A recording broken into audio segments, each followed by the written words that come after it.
Rocky was like a man reborn. He threw himself into grueling training sessions. He even did one-handed push-ups, pounding, leaping, striking, passing, lifting, shouldering, hoisting. He did it all. In no time, he became light as a swallow, his speed nothing short of amazing. By now, he was snatching the chicken with lightning speed, not even breaking a sweat. When he ran along the familiar train tracks and bustling streets, he was no longer the lonely man he used to be. A group of kids began to follow in his footsteps, and their numbers kept growing and growing. He had become a symbol of American spirit in his own way. When he ran up the steps of the Philadelphia Museum of Art once again, the children swarmed around him, cheering and shouting. He was finally ready to face the fight ahead. The night of the match was electric. Everyone was in their seats. Everyone except Rocky, who was still at home, settling his wife and son.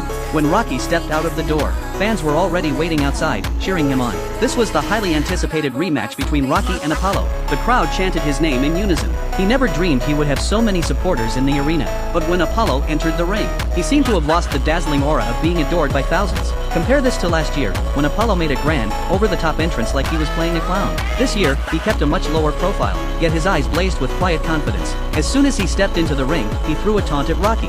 Going down, man.